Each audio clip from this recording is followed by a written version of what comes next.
What's going on, everyone? My name is Johnny Bannon, and I'm going to be your CCNA instructor for this CCNA video series. So we are coming up to our final presentation or lesson, besides our bonus lessons, in section 1 here of our CCNA. So in this section, we're going to go again on the CLI and go over a baseline configuration. So a baseline configuration is essentially a template that we can use across all of our devices that are the same, right? So all of our switches, all of our routers may get something called a baseline configuration.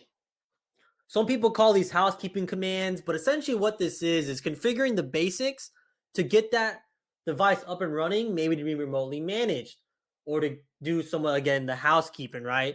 To give it a unique host name, to encrypt the passwords for the username, the local credentials. So we're going to go over some of those housekeeping commands that make up a baseline. Then at the end, I'm going to show you a VS Code template. Or really, I'm going to show you a baseline configuration mode that I create in VS Code using a iOS extension, VS Code being just a text editor, and saving that on my desktop so I can always use it for any device in my lab environment or even my real world environment if we were doing this for our enterprise. So first we're going to go over is host names. And host names is just something that you configure to actually name your network device that could be, again, a part of its future domain name or its RSA keys. This is an important part of baselining your systems because your organization should have a standard naming convention that you want to apply. And again, there's not one size fits all for this. If you guys want to name it switch on floor 1, room 215, alpha, right, or A, which means this is switch A in room 215 on floor 1 of building 447, you're just going to have to create a naming convention that fits your enterprise. And that's usually going to be based off your SOPs for your enterprise, right? Your guidelines. So that's how you do a host name. You go to global config mode and type in host name, then a name. And then securing device access. So we know that when we first log into a device, from user mode, we type in enable. I just crossed it off. From user mode, we type in enable to get to privilege mode. Well, what if we want to password protect that? Well, we can do this by this command here, enable, and then secret, and then an actual password here, which is class. So now when we type in enable, we come up with a password prompt. Maybe we want to protect our console ports or our VTY lines with the password. We can set a password on the VTY or console ports. And let's say we do a show run. This is going to show up as plain text. So I'm going to show you guys how to make sure that passwords don't show up as plain text in our running config. We can do that with this command here, service password encryption. This is going to hash those plain text passwords. You can see here now, here's the hash value. But this level 7 encryption, what they call it, is very weak. And if I were to just copy this and Google search level 7 and decryptor, I could find out that password. So easy, guys. You can literally just come here and type in Google line 7 decryptor. And look at this. You can put in any encrypted password. So let's see. Just make one up. Oops. Don't need to go into that. And there's our decrypted password, right? So I didn't give a good hash value, but you get my point, right? It's very easy to decrypt. Let's go back to our presentation. And this is going to apply to any password in our running config. And again, this doesn't mean it's hashing or encrypting that plain text when it gets sent anywhere. This is just when we view our running config that it's going to change that plain text into ciphertext. So it's not readable. And then we have banner messages. So we can give a banner message when somebody remotes in or logs into our device. And this is very important because without this banner message, essentially there was a court case a long time ago saying that if there's not a warning when you log into any network device, then that's that company saying anyone's allowed in here, and then it's not malicious. So we need that banner message to protect us legally so we can give warning to people trying to do unauthorized logins. And then creating local credentials. So we can also create a username and password to be used on our devices. So when we SSH or console in, we can set it up so that our console port and our VTY lines have to use local credentials to log in. So we can do that by creating the local credentials using the username command, and then with the username. And then we can have that privilege level there. And let me show you. This privilege level sets up the authorization level for this user. So if we ever log in with the user Johnny in this password, it's going to allow us to head in straight into privilege mode and have the highest level of authorization and access on our device. And then you can see here, if we actually show run and use the pipe command to filter out our output, you can see that this is the password right here, Cisco. It's hashed.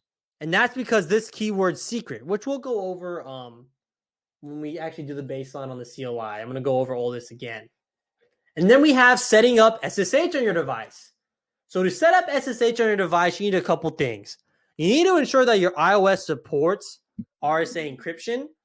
And I'll show you how to do that. You have to look at the iOS version and make sure we have this key letter K in here that says it's allowed encryption. And you're probably wondering, well, why would some iOSs not allow encryption? Well, because technology is not only in the US where we have great, well, I'm not going to say great, but we have decent encryption and data privacy laws. I actually don't have any at all compared to Europe, but that's okay. That's a different story. But some countries literally don't allow their users to have encryption or to have their citizens have encryption. So when Cisco ships out an iOS to China or Russia, that iOS ain't allowed to be able to perform RSA encryption. Okay? So that's number one thing we need to make sure we can do SSH. And then we need to create an RSA key pair.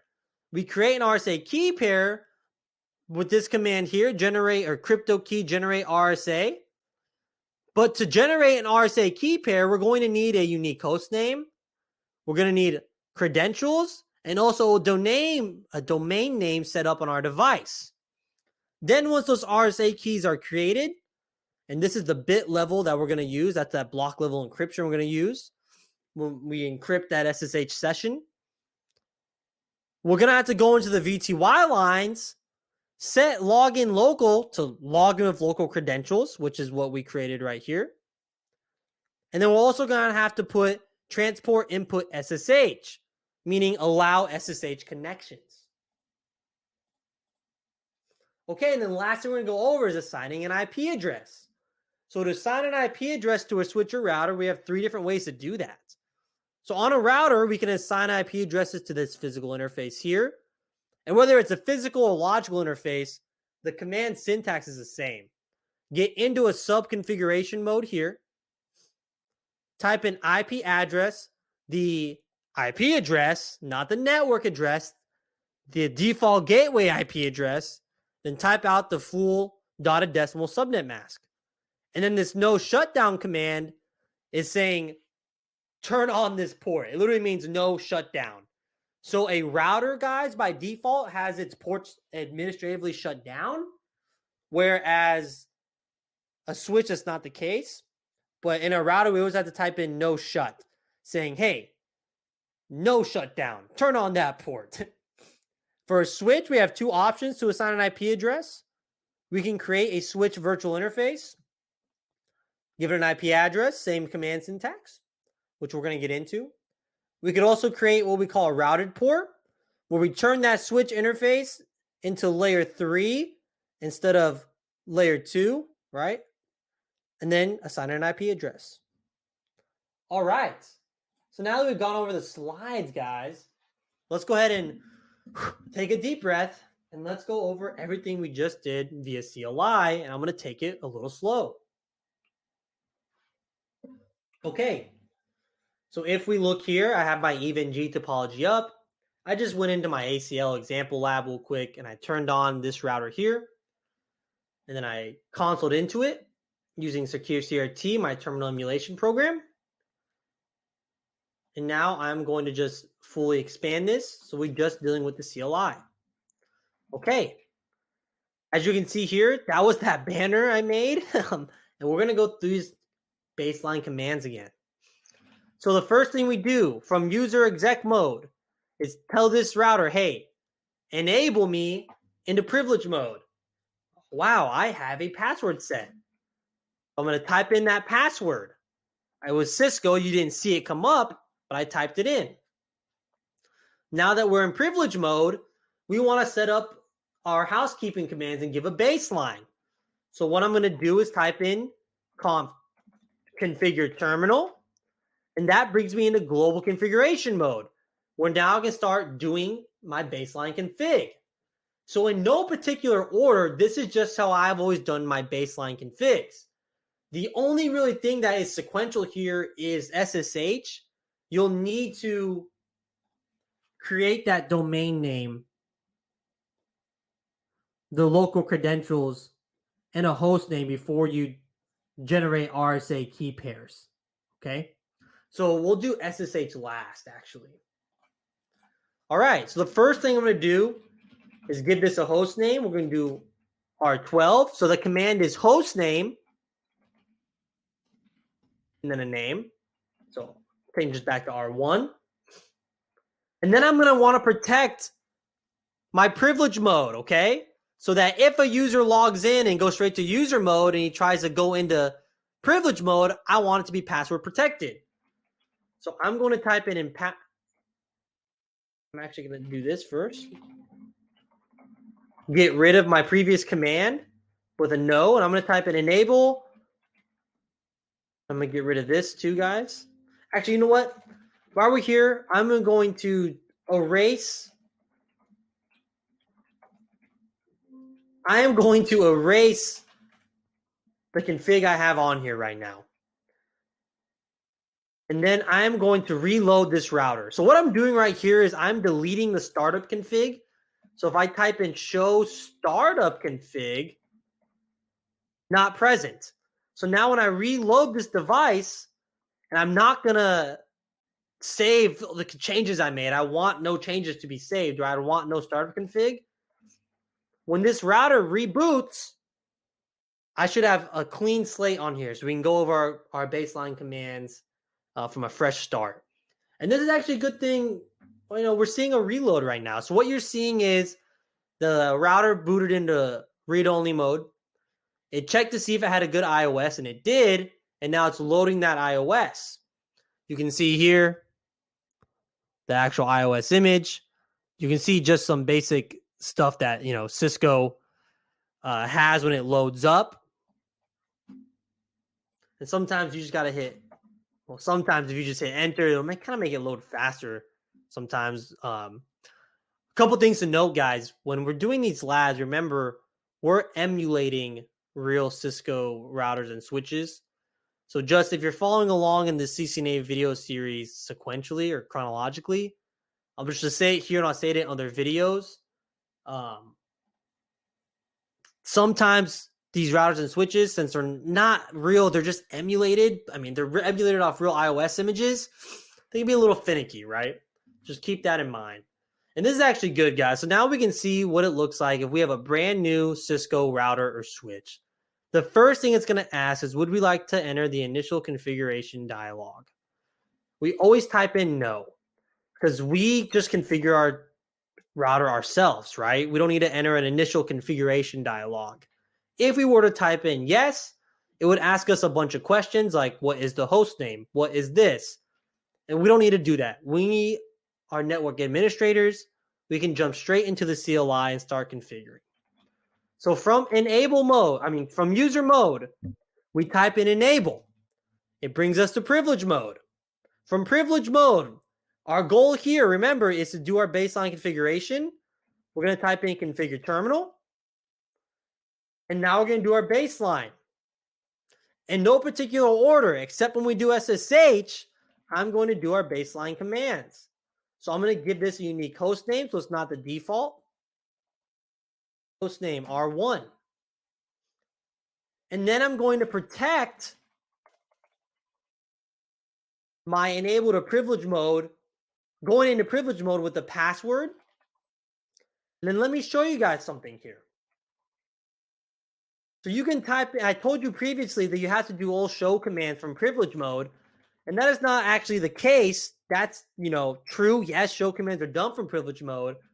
But if you type in do in front of your show commands from global config, you can run your show commands. So let's go ahead and look at the running config for this. So I'm going to type in do show run pipe section enable. And you can see that this is in plain text. So if we have someone shoulder surfing us, they can figure out the passwords of our devices. We don't want that. So let's do enable secret Cisco 1. And let's up arrow back to our show run and look at the difference, guys. So we have 2 enable passwords now. One we used with the typing in the keyword secret here, and it gave us a level 5 encryption for our password. So it hashed and encrypted Cisco 1. We see this guy, though, we used the keyword password, and it left it plain text. So now let's type in this command, surface password encryption. This is going to apply a level 7 or type 7 encryption to all of our plain text passwords. We scroll up and type in our show, or scroll up to our, up arrow to our show command again. Now look it. This one that was configured with the keyword password is now hashed. And again, let me show you how easy it is to crack this. Type 7 encryption. Look at this, guys. I've copied over this hashed password. Let's put it in. And boom, we figured it out. So you see just how simple it really is. Let's go back to global config mode now. Continue with our baseline. The next thing I'm going to do is I'm going to type in no IP domain lookup. Before I hit enter, I want to show you what the point of this is. So this is going to stop any DNS lookups, okay? Why do we do this? Because in our lab environment, we don't want to mess up like a conft and then it does this translating. Sometimes it gets us stuck. So if we type in no IP domain lookup, it won't do those translations.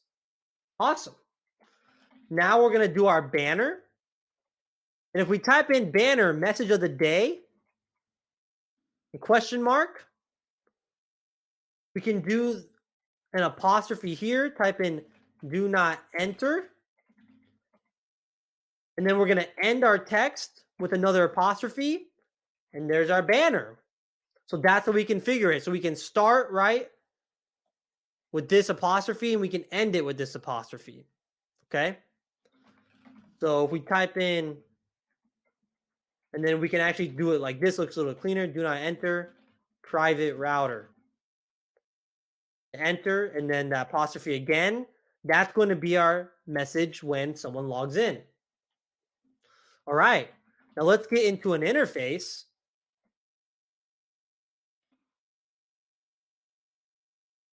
And let's set an IP address and a description. So we can put a description on this interface that says connection to provider edge ISP. Give it an IP address, but with the command IP address, and then we'll do DHCP. Because imagine this is a router that we need to centrally manage via SD-WAN, right? Or maybe we need to set a bunch of templates on it using an automation tool like Ansible. Well, we're going to just want to put this baseline in and then be able to remotely manage this now, right? So maybe we just want to get a DHCP address from our ISP. Now, before I type in the no shut command, let me show you guys something. this show command, show IP interface brief.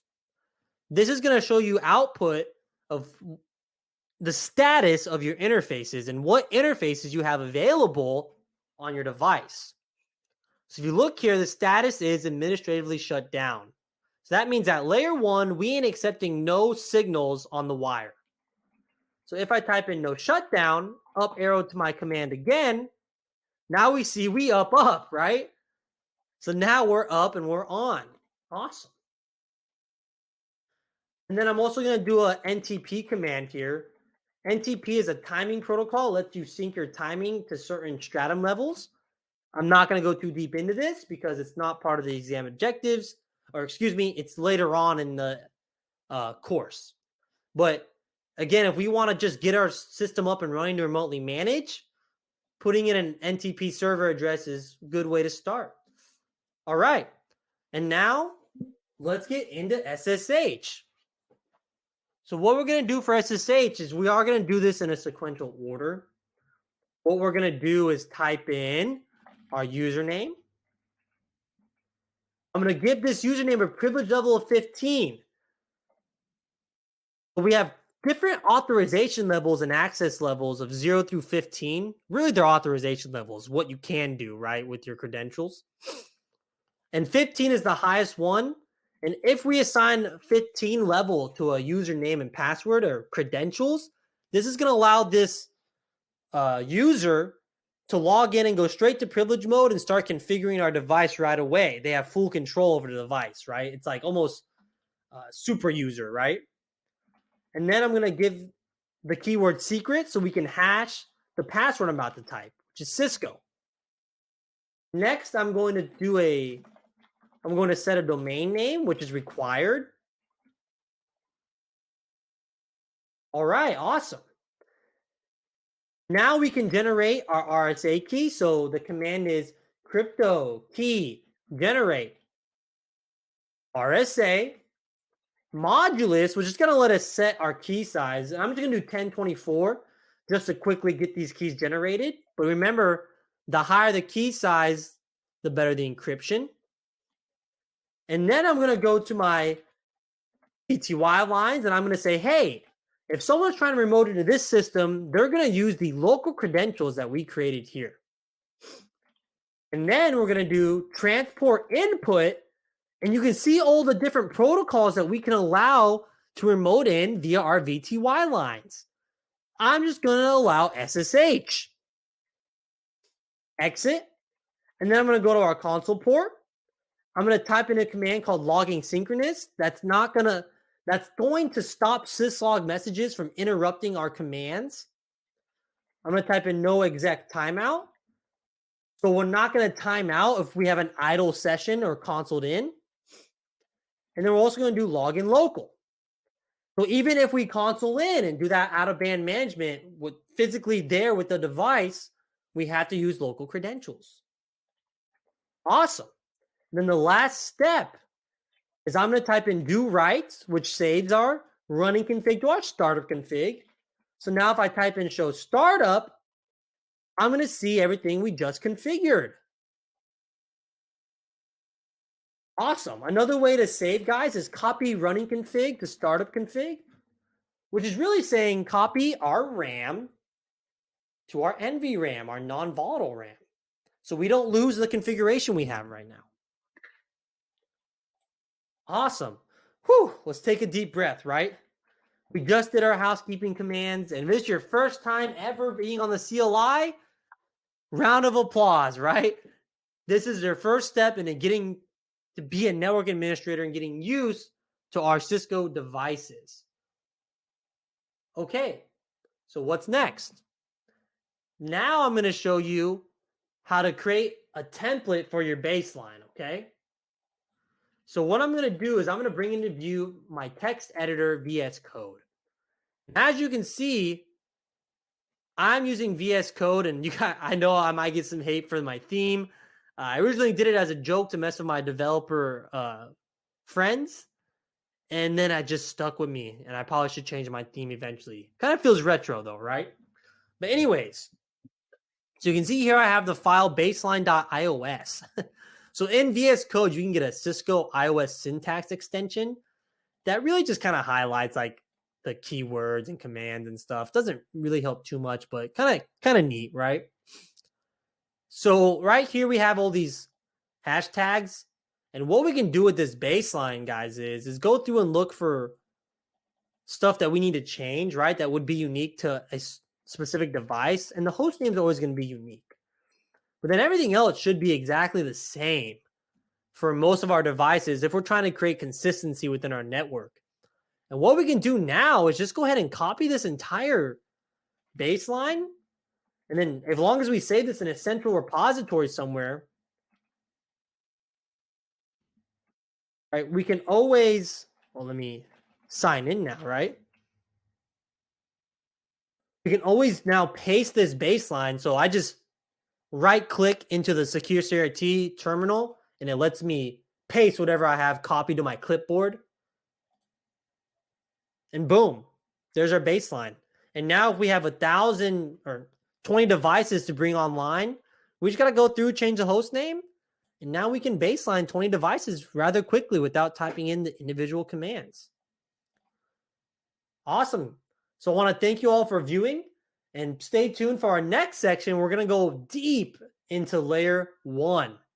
And then after that, we're finally going to get into configuration for the rest of the course, which I know we're all excited for because this section was very lecture heavy because we had to get those fundamentals.